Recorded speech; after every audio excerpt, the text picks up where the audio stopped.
Someone in your life is getting richer using rules you were never told existed. Not smarter than you, not luckier than you, just operating on a different rule book, one written 500 years ago by a man who never mentioned money once, because in his century, he didn't need to. Niccolò Machiavelli mapped the mechanics of power. Wealth simply inherited them. 21 of those mechanics are quietly deciding who accumulates and who explains their situation for the rest of their life, and the people using them have every reason to keep you from finding out. You were raised on a simple formula. Work hard, stay honest, be dependable, and the reward arrives eventually. It's a comforting formula. It is also, on its own, almost never true. Machiavelli understood something most people spend a lifetime avoiding: virtue by itself has never built an empire. Perception builds empires. Timing builds empires. The willingness to be misread by people who mistake your kindness for your ceiling, that builds empires. You have spent years optimizing for being good. The wealthy spent years optimizing for being read correctly by the right person at the right moment.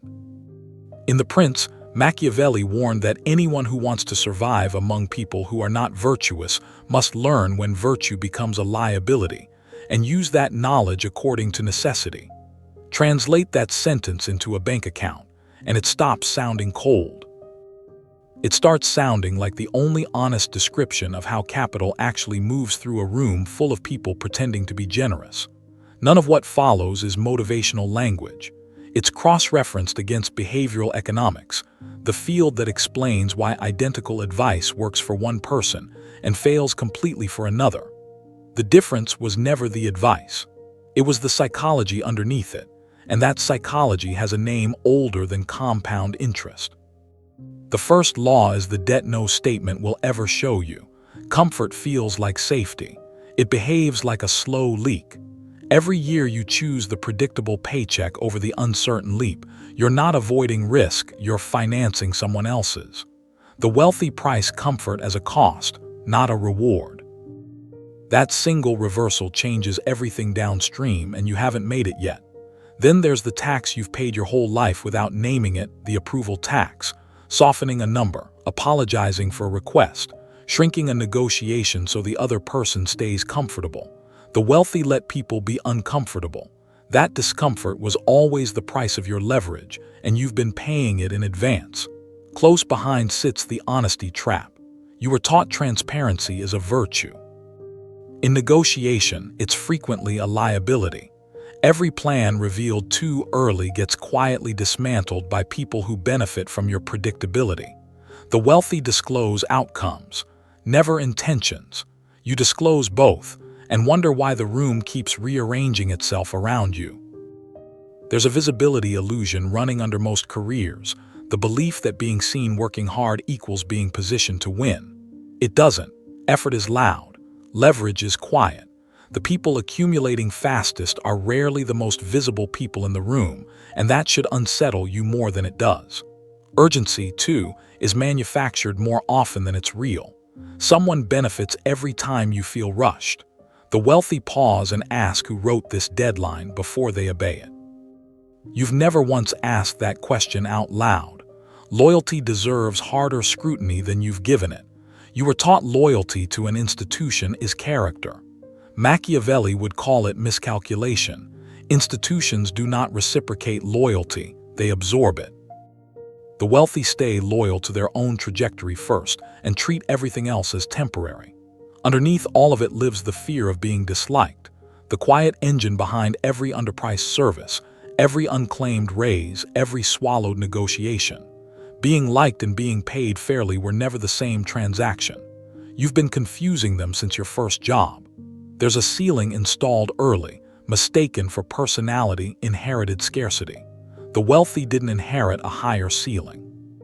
They inherited permission to question one, and permission, it turns out, was never actually theirs to withhold from you. Which brings you to something you already know and have been avoiding. Sit with this for a moment, because it will not feel comfortable.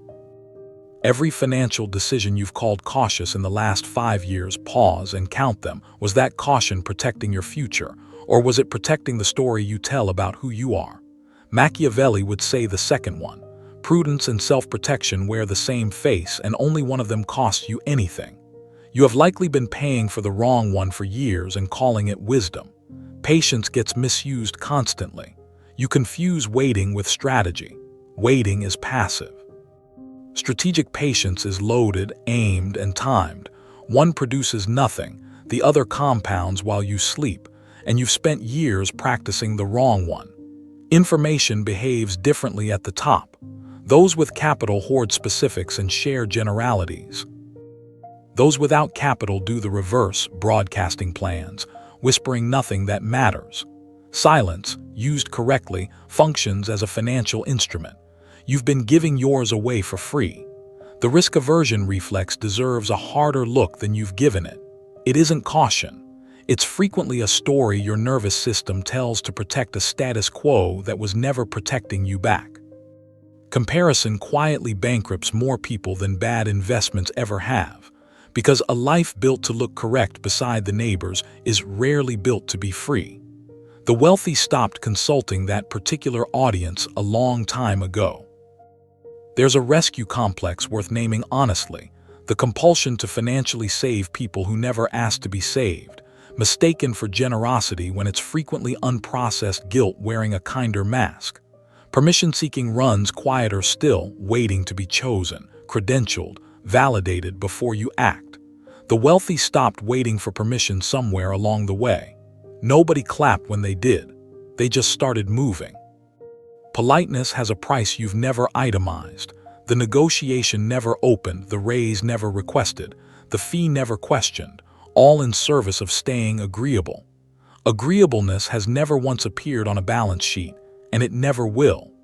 Identity attachment to a title is a trap dressed as stability, mistaking your job description for your ceiling.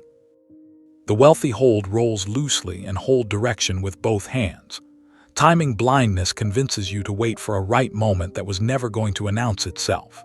Every right moment in history, examined closely, looks slightly wrong from the inside. Secrecy isolates in ways you rarely admit. The specific loneliness of building something real while performing sameness for everyone around you. Afraid visibility will cost you the relationships your comfort used to guarantee. Ambition arrives with guilt attached almost every time, a reflex insisting that wanting more is somehow a betrayal of where you started. Machiavelli never mistook ambition for a character flaw. He treated it as raw material, the way a strategist treats terrain. And beneath every one of these sits a final, comfortable delusion that wealth is mostly luck, mostly inheritance, mostly circumstance. It lets you off the hook completely. It also guarantees you'll never test what you were actually capable of, and some part of you has always known that trade was too easy. This is the point where most people close the tab, nod quietly to themselves, and change nothing by tomorrow. That response is common. It is also the exact response that keeps a person recognizable, predictable, legible, easy to read, and easier to underpay. If you're the kind of person who needed 21 reasons before you'd admit what you already suspected, say so. Name the single law that made you flinch hardest and say it plainly, because the ones who say it out loud are, without exception, the ones who eventually act on it. Machiavelli was never cruel. He was accurate in an era that punished accuracy severely. The people who master these laws don't become ruthless. They become unreadable, and somewhere right now, someone is reading you correctly, pricing you accordingly, and you haven't noticed yet.